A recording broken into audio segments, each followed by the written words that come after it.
Welcome back, folks. This is our bonus question with Joel Skousen. He's here with us to answer your extra bonus question, which is preparing for severe weather events.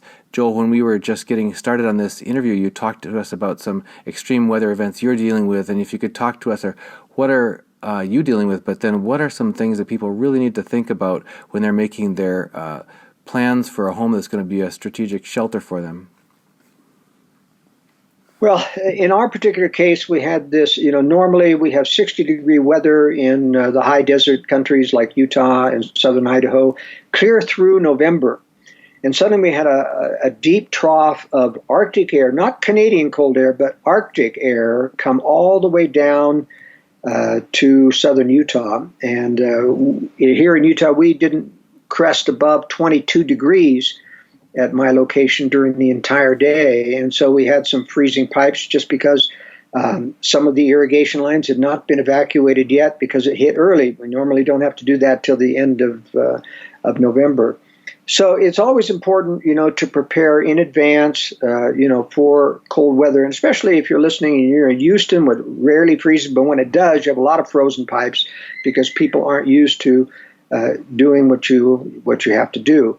What we do for winterization, for example, areas like my retreat cabin where it stays vacant during the wintertime, is that we put RV antifreeze fluid, that pink fluid you can get at Walmart or any other thing. We pour that into the toilets and the toilet bowls so that we can let the house go below freezing and it won't break the toilet bowls. Then we do open all the faucets, drain the lines, but of course, that doesn't drain toilets, that's why you have to put the antifreeze. You need to put a little bit of that RV antifreeze, and it's potable, it isn't poisonous, in each drain of the sink and your washing machine as well, because that pump area will still have some water in it.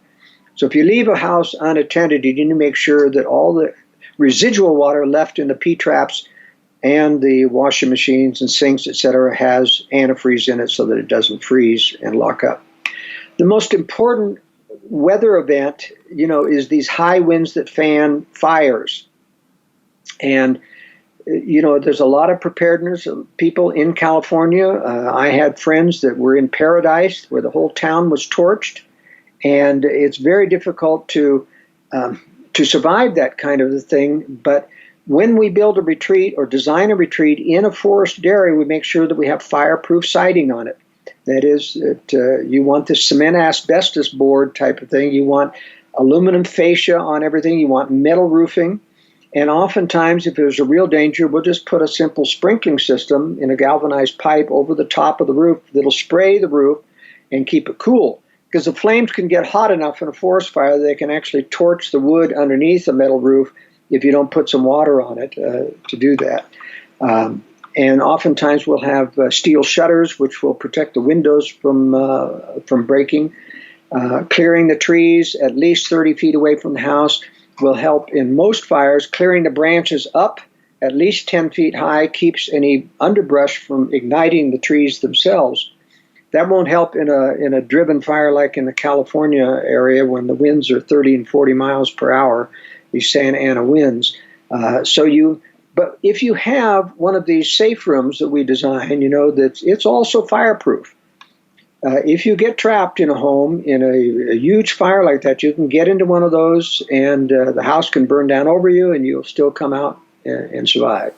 So because it has alternate air that comes out through an escape tunnel rather than through the house itself, so that you do have cool air that still comes into the safe room. Or if smoke gets sucked in, you just shut everything down and you got enough room, oxygen in there to last for a couple of days. Well, thanks, Joel, for those extra tips for our subscribing audience. And so thanks, Joel, for joining us. My pleasure, Dunnigan.